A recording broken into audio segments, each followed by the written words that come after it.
the first of many YouTube specials for the Why Do I Care podcast. So what we're going to be doing this week is like what we talked about in the episode is we're going to give a more in-depth look on all the Senate races, or at least the mostly hotly contested Senate races. You can see right here we have the ones that are in tan. These are going to be the toss-ups, and Alex and I, we both have made predictions. We don't know each other's predictions, so we're going to go through all of them one by one, and we are going to make the predictions. Yeah, we get to do it live. It's going to be fun, Toby. It is going to be fun. All right, so the first state that we have up that we're going to talk about is Arizona.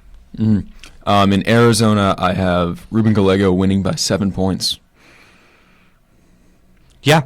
I didn't predict how many points. That's okay. But I do think that it is going to be something that the Dems are going to be able to keep track of. So in Arizona, it's open because Kyrsten Sinema is not running for re-election. Thank God.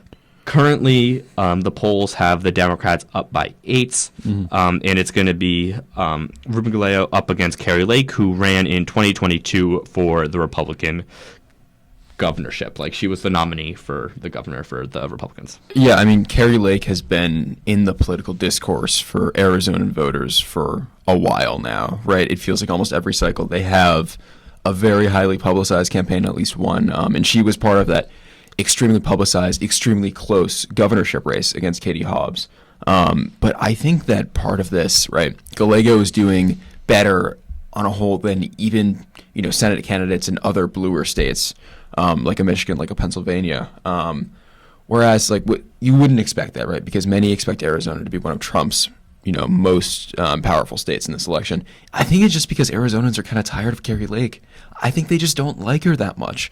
And I think that's going to be a big part of why Gallego ends up winning this race. Yeah, in addition to that, he also has a $6 million cash advantage, and he's able to, currently he's outspending her by $17 million. But once again, when we kind of look at the polling, like you said, it's been, kind of the same. There hasn't been too much change. If we look here, it's pretty consistently like a +8-ish for the Democrats. +7.2 would be the official kind of average from 538. But it is definitely looking like Arizona is going to be one of the states that Democrats are likely going to be able to. I guess it would be a flip because Sinema was an independent, but she did caucus with it. I don't know. Yeah, no, right? I don't think many outlets would characterize it as a flip. I mean, Sinema did stand in the way of many significant Democratic legislative agendas, but I think that since she caucus with them, technically it would not be a flip. Yeah, I know. Yeah, I agree. So I put it down as something that's going to be likely. Obviously, of course, all of these would technically end up being a lean, but I think that we both agree. I think it's going to be, out of all of the, I think it's going to be probably likely. Yeah. So we're going to move on right now to Nevada. This is between Jackie Rosen, who's a Democratic incumbent, and then Sam Brown, who is a former U.S. Army veteran who is running for the Republicans. Who do you have? In this race, I have Rosen by about 3 points. Yeah, I agree. I think it's definitely going to be a little bit closer than Arizona, probably significantly closer by Arizona. If we want to go over and kind of look at who is, leading in the polls, we are going to be able to see that the Democrats, yes, they do. Rosen is able to keep a lead. Once again, the lead hasn't really changed too much, and this is something that we kind of see, but it's a significant lead. Do I really believe that's going to be a +8? I'm not so sure about that. It kind of honestly depends on how Harris and Trump run in that state. But once again, this Senate seat has not been won by a Republican since 2012. And the Democrats, they have once again outspent by about $21 million. So that's something that's going to be very helpful. And I would be, frankly, pretty surprised if we were able to see such a big shift, a big change, this significant, this late in the election cycle. Yeah, I mean, I agree with your kind of thoughts here that, this race is going to be very reliant, I think, on our national attitudes. And I just don't see a reality where you have a large portion of Trump and Rosen voters, right? I don't think those two things really go well together, even though she is pretty bland normie Dem, not too out there on anything really policy-wise. I still think that ticket splitting is not going to be huge here, and that's what's going to make this race a little bit closer. But Nevada is also, in my mind, the tilt state. I think a lot of people have talked about Pennsylvania being the one, in this election, but Nevada could really swing things. Even though it has 6 electoral votes, it's much smaller. It always ends up being immensely close and counting far later than any other state does. So I think keep an eye on this Senate race and think about what it entails for our national environment. Yeah, no, I completely agree. And part of the reason that I do think that it is going to be, it's still going to be a lean blue. I think it's going to be like we have a Democratic incumbent who is polling well and who is outspending their opponent. Mm-hmm. That's something that we don't really see too often, but we do. It is going to be important to see who carries the state presidentially. But I do think that as of now, it is going to be lean blue, just because I think that Trump is going to run a little better than Harris is going to do in the state, which is why I think it's going to be a little bit closer than Arizona, honestly, which is kind of crazy to say. Yeah. But that's kind of where I fall. Mm-hmm. So we're going to move on to Michigan now, where we have a open seat because the incumbent is retiring. We're not having an incumbent race. This is going to be the first open Senate race for this seat since '94. So it's been a while. It's been 30 years now. Mm-hmm. So this is something that's going to be interesting. And in '94 was also the last time that the Republicans did win a seat in Michigan. Currently, if we look at the polling, we will be able to see that once again the Democrats are running ahead. It's closer than a bunch of the states we've seen before. It's going to be, a 4.7. But based off of what I see, I think that, Slotkin has a lead in the polls, has been outspending Rogers by $13 million, and has $6 million more cash on hand. So because of that, I do think that it will go blue. Yeah, I agree with you. I'm picking Slotkin here. But this race is one that confuses me. You've seen it was a race that many, had regarded as being probably one of the safer Democratic, swing races. Yet you're seeing it characterized as toss-up by almost every single, large political outlet, which is kind of confusing me, especially seeing that Slotkin is coming from Michigan 7th, which will now be a toss-up district because she's no longer running there. But it's a district that she consistently won by about 7 points in prior elections. And now it's a toss-up now, right? It's a +1 for the Democrats at the moment, right? So that 6-point swing is really interesting to me. And the fact that, a lot of outlets are thinking maybe it doesn't translate across the state of Michigan.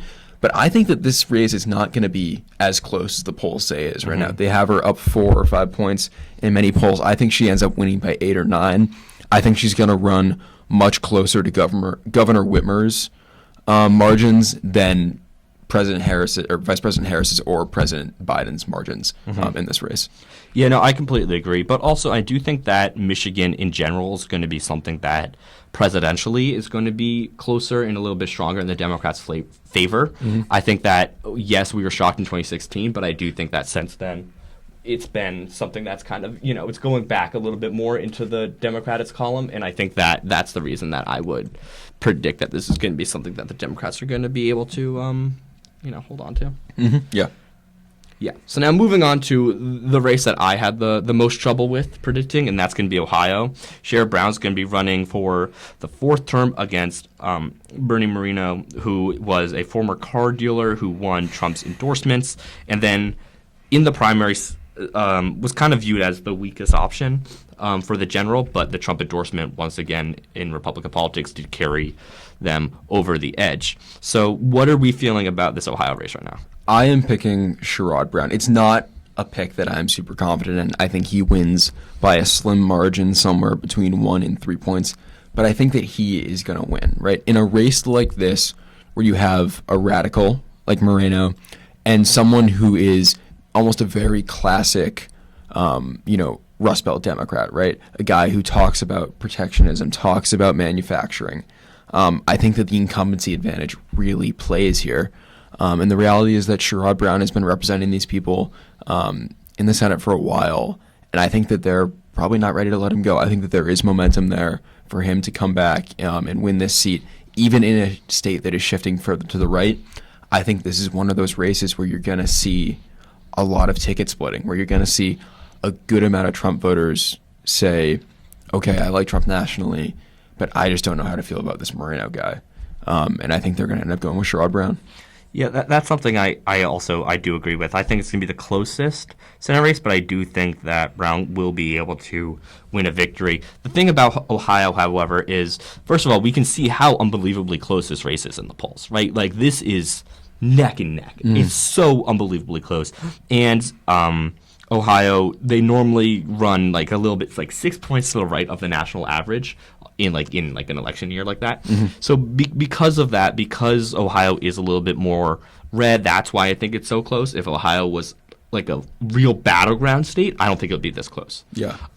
Because we have an incumbent for years, and Democrats have outspent by, get this, $57 million, which is such an astronomical amount to be outspending a Republican opponent by. So because there is an incumbent, because the Democrats are spending so much, and because as of now, Brown still does technically have a lead. It may be very close, but there is still a lead.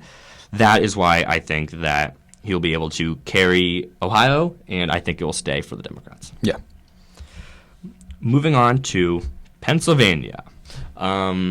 Pennsylvania, I don't even know how to begin. Electorally, Pennsylvania is just, it's always kind of been, it's been an important state the last couple of elections, the amount of attention that's been drawn to it. But when we look at like a Senate level, like a statewide level, not running, like when we're not talking presidentially, I think that it's something that the Democrats will be able to carry. I think Bob Casey, who has won 6 consecutive statewide elections since '96, he is a political powerhouse in this state. And he's been able to hold a lead over David McCormick, who almost was the nominee in 2022, but somehow lost to Dr. Oz because of that Trump endorsement, which, oh my God, I don't even know how to get started on that.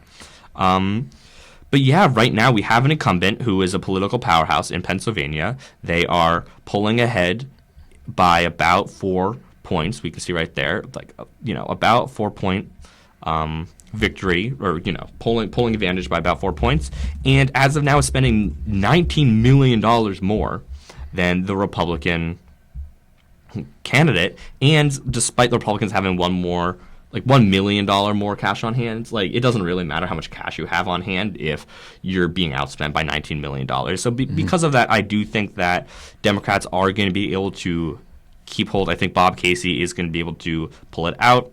Very well liked, very popular member of, in Pennsylvania. And frankly, I don't really think, out of all the states that would be kind of possible flips, I think this is honestly one of the least likely, despite what the polling says. Yeah, I think the polling has somewhat mischaracterized Casey's support. I think that he's going to win the state by about 8 points. And if you look at, their last Senate election, 2022, Fetterman versus Oz, right? Even though Oz was a certifiably insane candidate who borderline didn't even live in Pennsylvania, Fetterman was still viewed by many as a progressive, right? And for some voters, right, that's a turnoff. Some saw him as being too far to the left, even though he's not lived up to that in Congress. But he won by about 5 points, right? And I see really no reality where, even with a more sane Republican candidate, that Bob Casey wins by even less than 6 points. I think that he's going to outrun Fetterman, probably closer to Shapiro margins, just due to his incumbency advantage than what Fetterman put up, which was still a fantastic election in 2022. But I think he's going to probably run higher than that. Yeah, no, I completely agree. I think out of all of these, Pennsylvania is going to be the one that the polls didn't predict correctly, and I think it will go in the Democrats' favor. And I do also kind of think that this might help at the presidential level as well. That's not usual, but I do feel like the just strong support down ballot that Pennsylvania has, I think it could impact Harris's support, and I think that would be something that's very beneficial. Yeah. So now we're going to move on to the next state. This is going to be Wisconsin.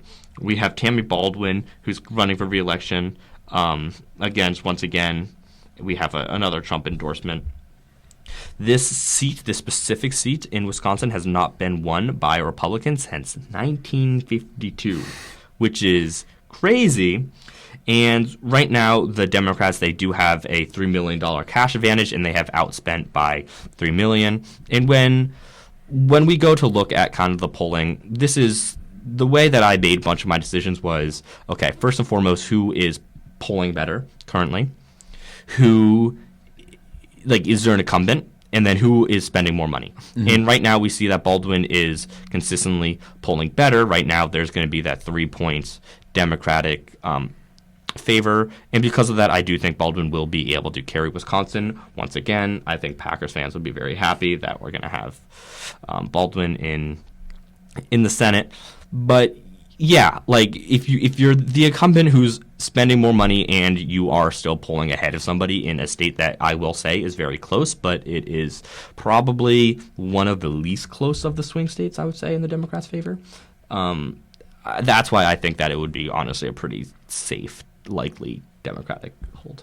Yeah, I think that she's definitely going to win by more than the polls are characterizing. And there was an interesting moment in Wisconsin in talking about voter mobilization the other day. I don't know if you saw this, Toby. Young Gravy was on UWisco campus leading voters to the poll, almost, in a Moses-esque sea of red, walking with, this large group of college students, leading them to the polls to vote for Kamala Harris, to vote for Tammy Baldwin. But, that is where you're going to see her really run up the margins, where you're going to see Kamala Harris run up the margins in Wisconsin, in these college towns. But I think that, this is one of those seats where Tammy Baldwin just is not going to lose, right? I think the GOP have kind of hit a plateau on a statewide level of electability for Republicans, and that's usually at 48, 49%. Right now they have a Democratic governor there, Tony Evers. Right? I think that this is going to be a place that Tammy Baldwin's going to win. It's going to be relatively authoritative, and I think she's going to do a good job here. No, I completely agree. But now we're going to switch over to some races that Democrats have to do a little bit more defenses, and that is going to be in the lovely state of Montana. John Tester, great guy. He had a great run, but I do think that there's no way that Democrats are going to be able to hold on to the seat. Yeah, I think that polling has slightly mischaracterized this race. I will say it is not as out of hand as many think it is. I think he is going to win, but it's going to be a closer margin than I think a lot of the polling is suggesting. It's going to be 2 or 3 points. I think that Tester still has a base of people who are loyal to him, not because he's a Democrat or Republican, but because he's a pragmatist, because he likes to sit in the middle, and because, he gets stuff done, which I think kind of goes with Montana's state ideology, right? It's a state that, you would expect to be typically conservative, but, has tried to pass major, electoral spending limits, right? It's just one of those states where it's its own kind of interesting political environment that you can't really, replicate anywhere else in the country. And another interesting factor in this race, Tim Sheehy, much has been made about his military service. Story came out, I believe it was yesterday, that he may have mischaracterized his dischargement from the military. He said that he was, essentially physically unable to serve in 2014, and that's why he was discharged. And then later in 2019 was discharged honorably from the Reserve Corps. Reporting has come out that may not be the case, that he may have lied. We have not, received confirmation yet. Things are still kind of up in the air about it. His campaign hadn't really given a straight answer when asked for comment. But, I wonder what impact does that have on this race? How does this, impact how Montana's voters who feel relatively ideal-driven, feel driven relatively by honesty, right? How are they going to feel about a candidate who may not have been honest with them? Yeah, no, I agree mostly. I do kind of think that it's going to be closer, but I think just like Montana presidentially has been carried by Trump in 2020 by 17 points. Yeah. So the fact that we're even polling, the fact that there's a Democrat polling this close in Montana is absolutely insane, even for an incumbent. I understand that he had been there. He's looking for his fourth term, so he's been there for 18 years already. The fact that he's still polling this well, I think that's just a win in and of itself. The fact that you're having Republicans spend money here is a win in and of itself. If you're a Democrat and you are really hopeful in flipping this race, I think that is something that as a Democrat, as Tester, you can definitely hang your hat on. I think that he had a great run. But honestly, the Democratic Party in Montana, it just needs a complete reboot. We need a there used to be kind of like a feel of this Montanan government, this more, Great Plains level Democrat. And we don't really have that much anymore. Chester's kind of the last one. But, this is like the one out of all the, like I said before, usually if there's an incumbent who's outspending, I think that's probably going to go in their favor. But here, Trump is winning by 17 points. Yeah. Being an incumbent and having the lead on you only be 6 points, that's insane. Yeah. Winning, 10 points is a lot. I don't think there's much more that he can do, frankly. Yeah. I don't think there's much more that he can do.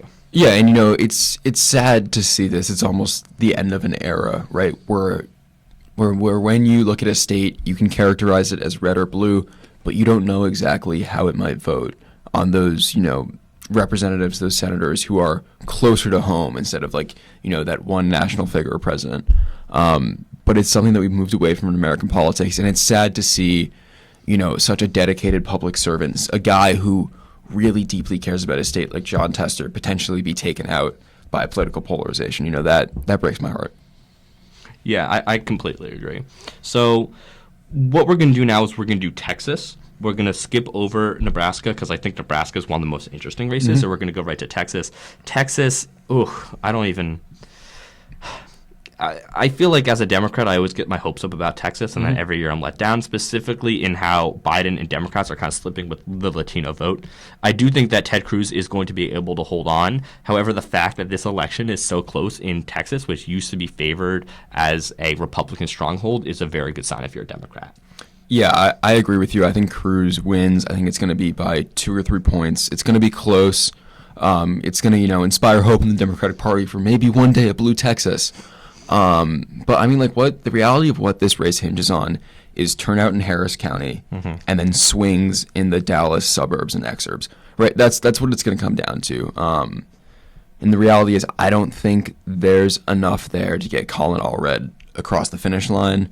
I think that he has run a pretty good campaign. I think that debate against Ted Cruz, he asked him why he was laughing about January 6th. I think that he is a good political match for Cruz. It's just a state that I think is not ready yet to kick him out of office.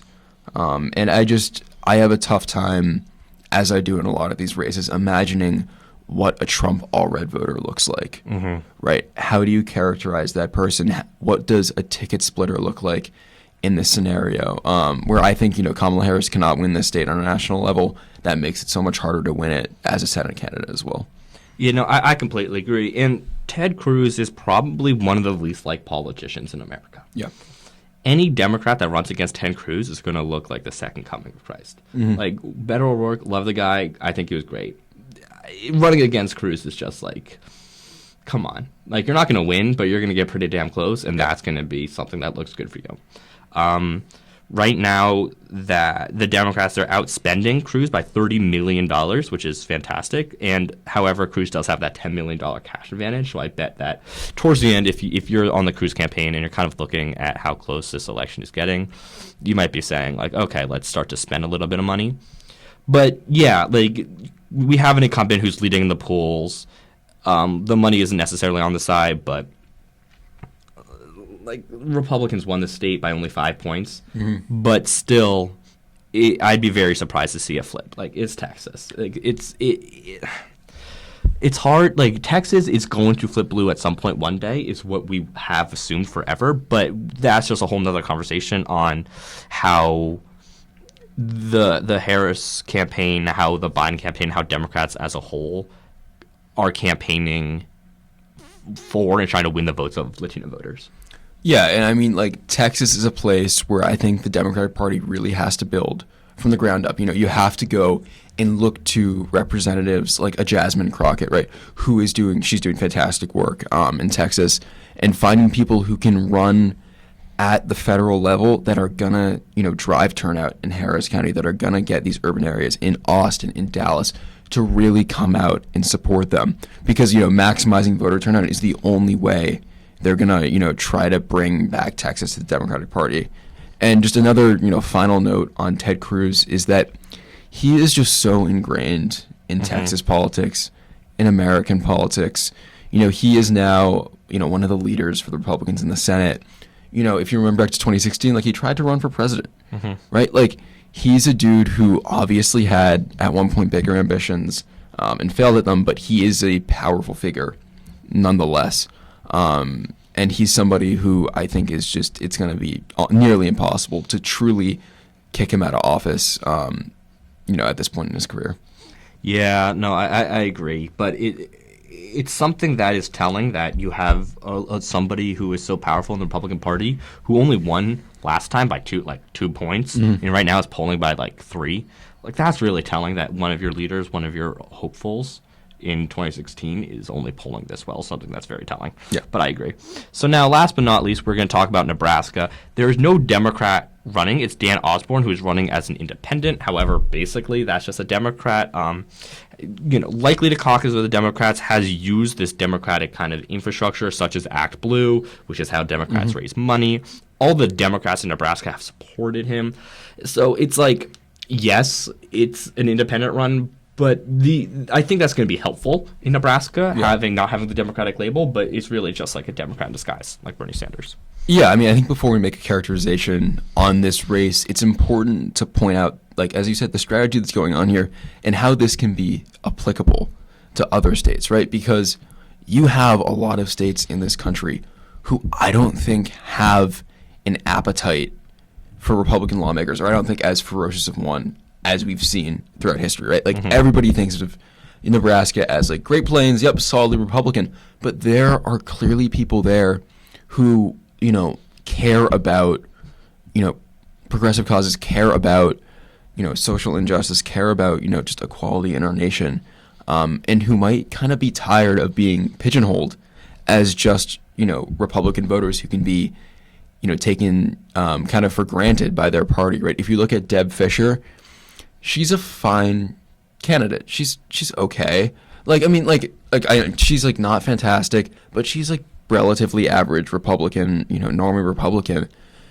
She's not crazy out there, but she's also not fantastic at her job. And I think that you could see this movement of people who are like, wait, I don't like my senator that much, and they just happen to be Republican.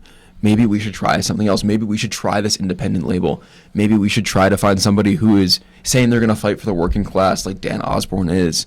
And I think this is just a really curious time and a really curious race in American politics. Yeah, and I agree. The fact that the polling is so close right now, like, a 1-point advantage for somebody in a state that Trump won by 19 points is absolutely crazy. Do I think that the polls are kind of giving Osborne a little bit more credit than I think he deserves? Yes, I think Fischer is still going to win. That would be my characterization for this race. But I think that it's important to note that because he's running as an independent, he's not going to be weighed down by that label. So we talk about, there's not going to be a lot of split ticket voters. In Nebraska, there really could be. I bet almost every Democrat is going to vote for Harris Osborne, but there's an opportunity for a lot of Trump Osborne voters, because that's what, if you think about Trump, his whole message was like, I'm an outsider, and that's what appealed to people. And now you have somebody who's running as an outsider, and that is also once again going to appeal to people. And I think that's something that, I don't know. I don't think he's going to get over the hump, but I think it's going to be really close, and I think it's something that would be exciting to watch. And based on both of our predictions, this is kind of the state that's going to really it's not going to decide the Senate, but the way that we have it right now is going to be. Do you agree with my characterization? That yeah, I would say so. And going back to the race itself, this has been an incredibly well-managed campaign by the Osborne campaign. In every mailer they send out, in every ad they do, they're giving him. It's a very clever thing. They portray him as the candidate with the red kind of colors, and then they always put Fischer with the blue colors, right? Just playing on the implicit biases of Nebraska's voters, right? It is just like they have done a good job messaging of talking to the people, of, I think, saying what Nebraskans really want to hear, and embracing, populism in a way that, will hopefully not be destructive. and will maybe inspire some good change, and maybe help the Democrats, keep the Senate. Props to the Osborne campaign. It's an extremely uphill battle. It's one that I don't know they're going to win, but I think they've done a fantastic job. Yeah, and it's also fairly low spending, which was something that was interesting.